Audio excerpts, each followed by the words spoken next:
Satu.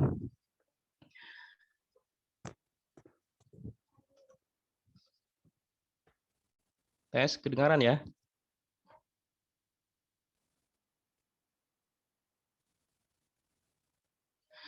Alhamdulillah, hamdan naim hamdan syakirin hamdan amin amahu wa ikafi mazidah. Ya Rabbana lakal hamdu kama yanbaghi li jalalil karimi wa azimi sultanik. Allahumma salli ala sayyidina Muhammad wa ala ali sayyidina Muhammad. Rabbi shrah li sadri wa yassir li amri wahlul 'uqdatam min lisani yafqahu qawli.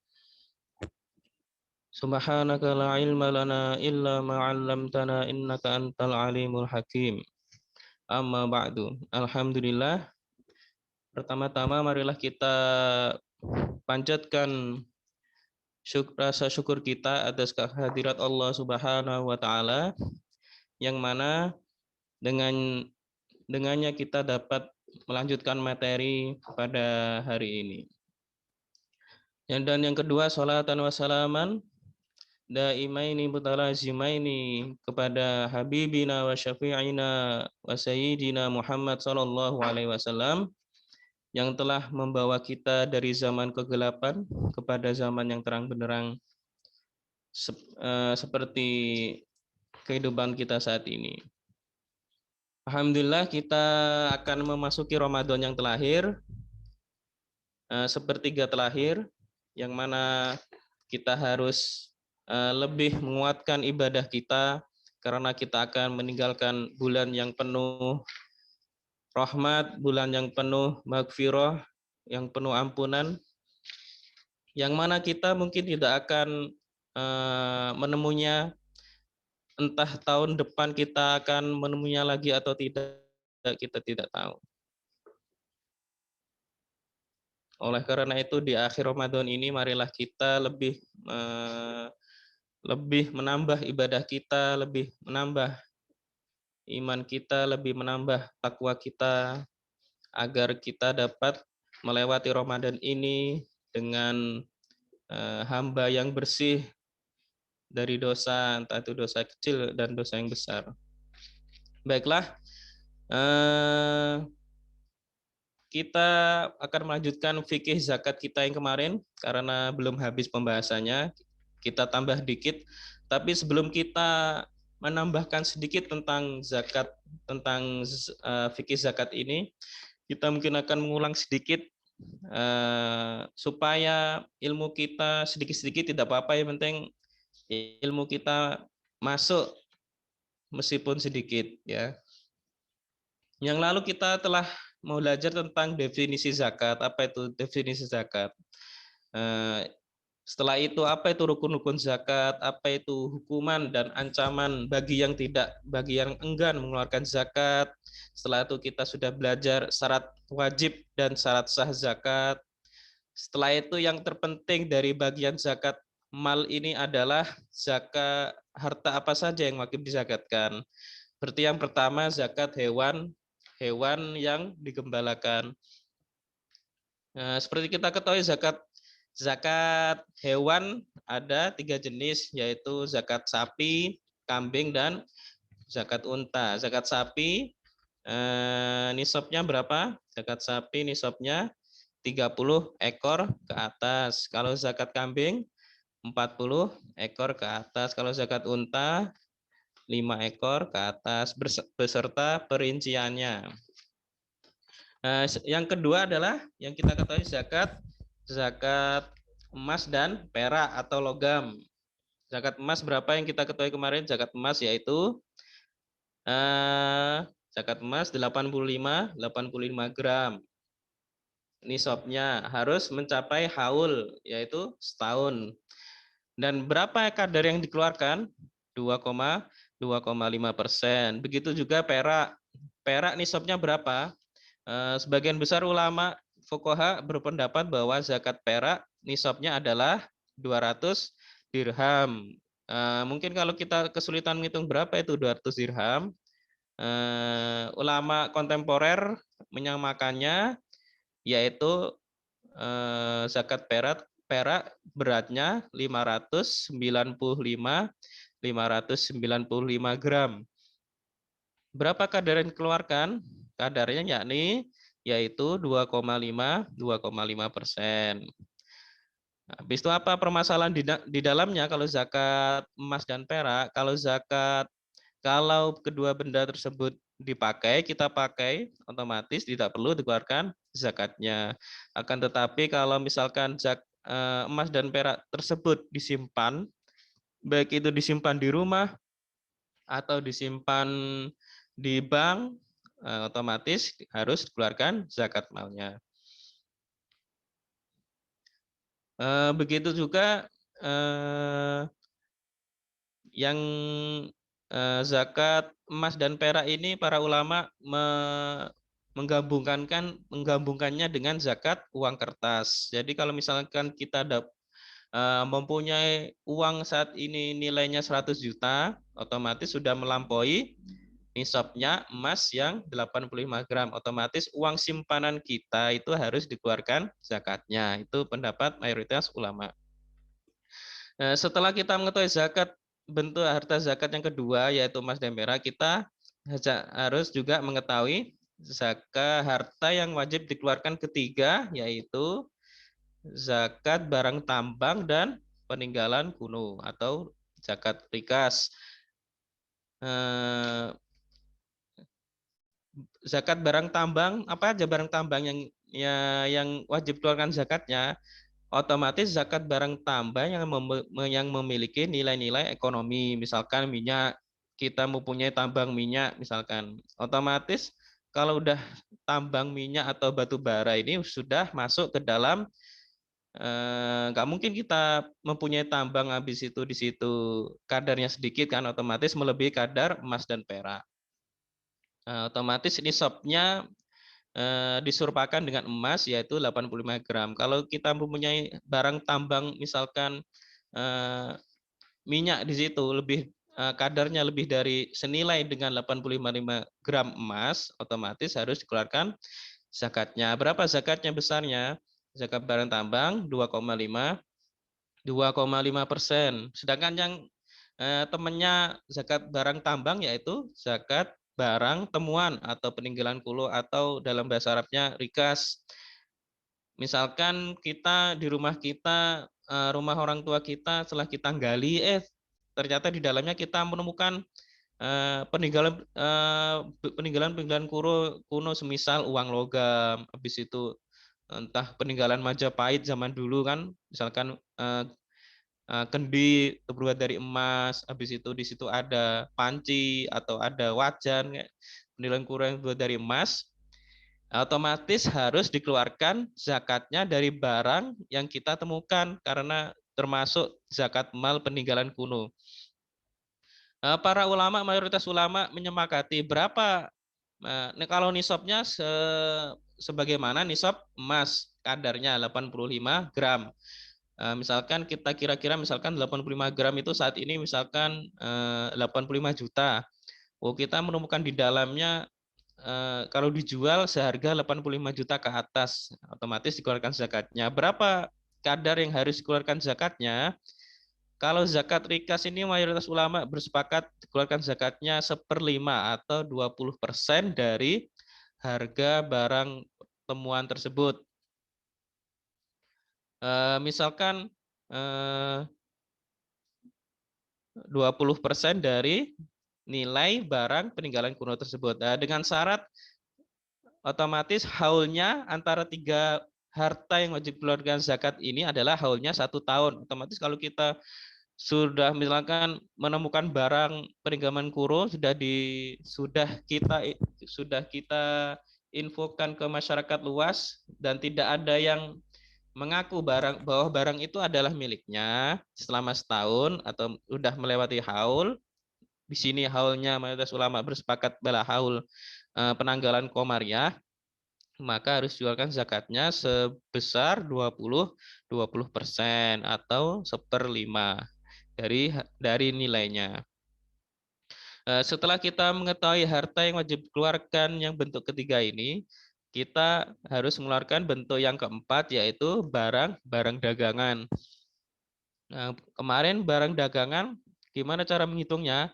Otomatis semua barang dagangan kita hitung plus pertama istilahnya kalau dalam ekonomi itu aset yang kita miliki itu kita hitung plus laba yang kita hasilkan dari aset tersebut plus piutang yang bisa ditagih. Jadi misalkan kita punya di sini kan ada Pak Bos Ustadz ini misalkan di sini punya travel yang nilainya asetnya itu ratusan juta. Ada gedungnya, ada mejanya, itu dihitung semua. Plus labanya tiap tahun yang dihasilkan berapa. Habis itu plus piutang dari orang lain. Misalkan ada temannya itu berhutang kepadanya 100 juta, itu ditambahkan semua. Habis itu dikurangi utang yang sedang berjalan. Misalkan kan semuanya pengusaha sekarang kan mesti punya utang, entah itu hutang ke, misalkan kalau travel hutang ke maskapai atau hutang ke pembuat visa, otomatis hutang aset aset laba plus piutang tadi dikurangi dengan hutang yang dimiliki perusahaan. Setelah ada hasilnya dan itu sampai kepada nisab emas, baru keluarkan zakatnya. Berapa zakatnya? 2,5%. Nah, otomatis aset-aset tersebut yang menghasilkan karena perbuatan perdagangannya. Kalau misalkan asetnya itu gimana? Kalau asetnya itu sifatnya bergabung dengan pemilikan pribadi, otomatis harus disendirikan dahulu. Setelah kita mengetahui harta yang wajib zakat yang keempat tadi, yaitu barang-barang dagangan atau barang-barang yang kita barang kita yang menghasilkan laba dari kita. Setelah itu yang kelima yaitu harta tanaman dan buah-buahan. Berapa nisabnya tanaman dan buah-buahan? Nah, di sini ada dua, bukan dua, nisabnya itu yaitu berapa kemarin? 623 kilogram. Ini kalau sifatnya dia gabah atau masih kotor misalnya. Misalkan beras itu masih berbentuk gabah, jadi masih ada kulitnya. Sedangkan kalau bersih hitungannya 595 kilogram. Setelah itu nisab kadar yang dikeluarkan berapa? Berbeda dengan lainnya. Kalau zakat tanaman dan buah-buahan ini yaitu yang dibagi menjadi dua. Yang pertama, kalau dia diirigasi, otomatis kita mengeluarkan biaya irigasi atasnya. Berapa zakatnya? Otomatis lebih sedikit, yaitu 5%. Sedangkan kalau tanaman tersebut, misalkan sawah kita itu disirami dengan air hujan, jadi kan ada istilahnya sawah tanda hujan, dikeluarkan zakatnya 10% dari hasilnya. Dan kalau bedanya juga, kalau zakat tanaman dan buah-buahan ini tidak usah menunggu haul, tapi per panen. Misalkan panennya setahun 2 kali, otomatis dikeluarkan zakatnya dua kali.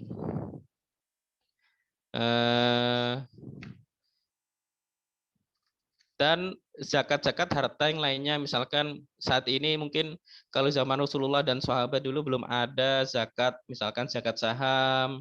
Otomatis kalau kita punya banyak saham dan situ sahamnya menghasilkan laba yang banyak dan itu tidak atas dasar utang, otomatis kita perlu wajib mengeluarkan zakatnya. Berapa nisabnya? Nisabnya senilai nisab emas 85 gram.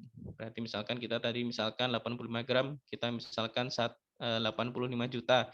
Otomatis kalau nilai saham kita, misalkan kita nanam saham di Indomie, itu lebih dari harga 85 juta, kita wajib mengeluarkan zakat saham dari saham tersebut. Setelah itu ada juga zakat, misalkan zakat profesi. Hitungannya kemarin kalau zakat profesi itu ada dua cara, yaitu Bisa pakai bulanan atau tahunan. Kalau bulanan, nisabnya senisab dengan harta, tanaman, dan buah-buahan, yaitu 595 kilogram. Tapi kalau misalkan kita mengeluarkannya tahunan, nisabnya senisab dengan emas 85 juta tadi, 85 gram. Nah, dikeluarkan zakatnya 2,5%. Setelah kita mempelajari tentang harta yang wajib dikeluarkan zakatnya, kemarin kita juga sudah pelajari tentang yang pertama yaitu kaum fakir, kedua kaum miskin. Kalau kaum fakir itu tidak udah kaum fakir itu sudah tidak mempunyai pekerjaan dan tidak mempunyai uang. Kalau miskin masih punya pekerjaan tapi tidak mencukupi untuk kehidupannya. Yang ketiga yaitu amil zakat, yaitu orang-orang atau lembaga yang bekerja sebagai pendistribusi atau distributor zakat, di mana mereka memperoleh zakat, bagian dari zakat. Yang keempat yaitu mu'alaf. Kenapa alasan ulama hikmah dari pemberian zakat kepada mu'alaf untuk menguatkan hati mereka. Kemudian yang keempat mu'alaf, yang kelima ini yang jarang, udah saat ini mungkin tidak ada lagi, yaitu kepada ar-riqab atau budak. Saat ini kan tidak ada perbudakan. Hanya saja para ulama karena sekarang tidak ada budak, maka itu bisa untuk yang lainnya. Misalkan orang yang ditawan oleh teroris, itu tidak apa-apa.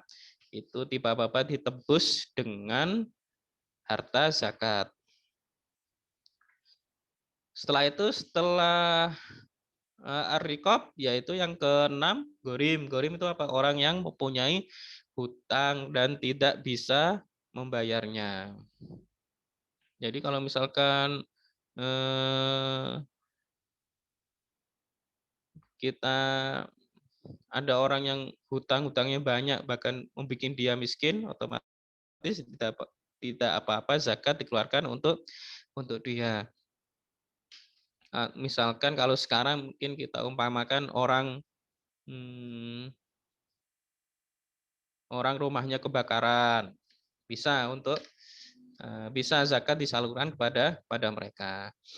Di situ yang ketujuh yaitu fi sabilillah, orang-orang yang berperang atau berada di jalan Allah. Misalkan sekarang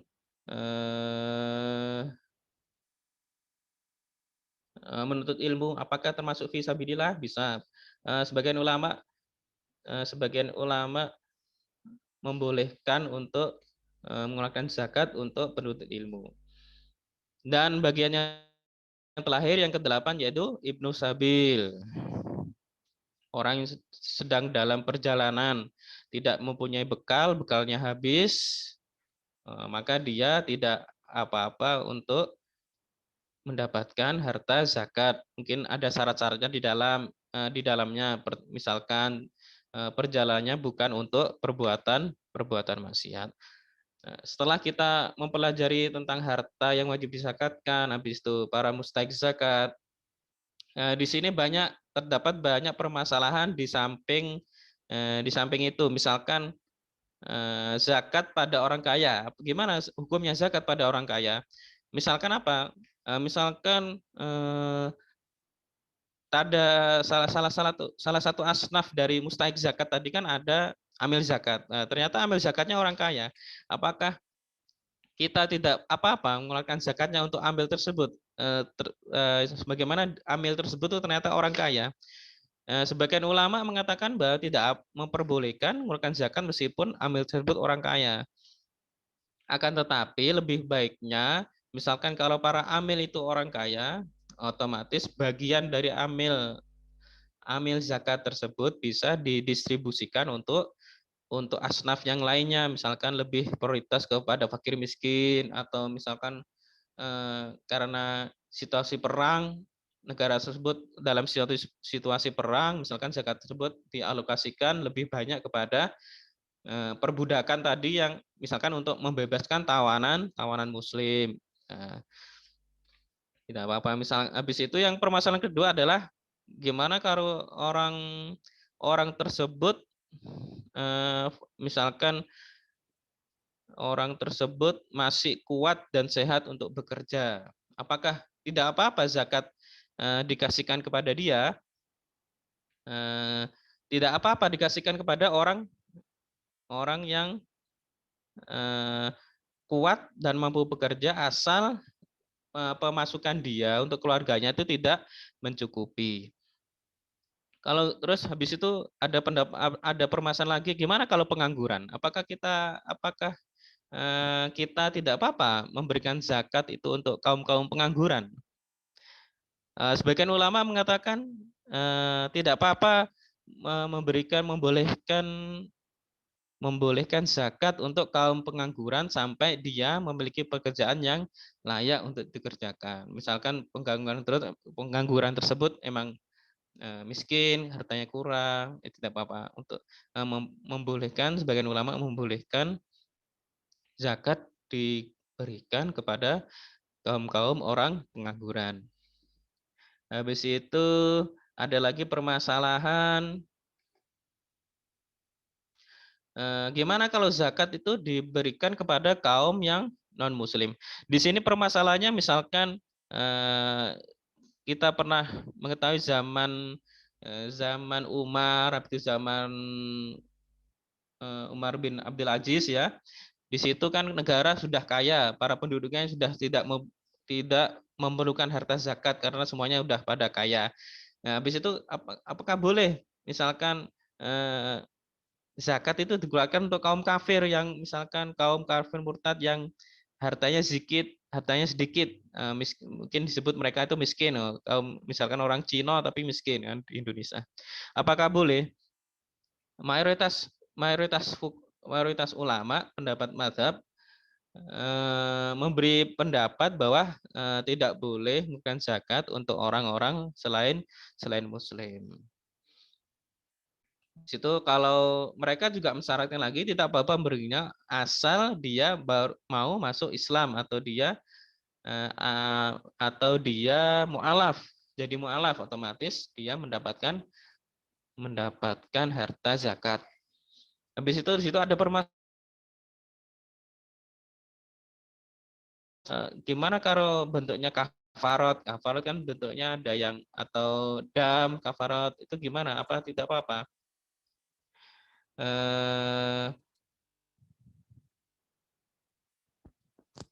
Di sini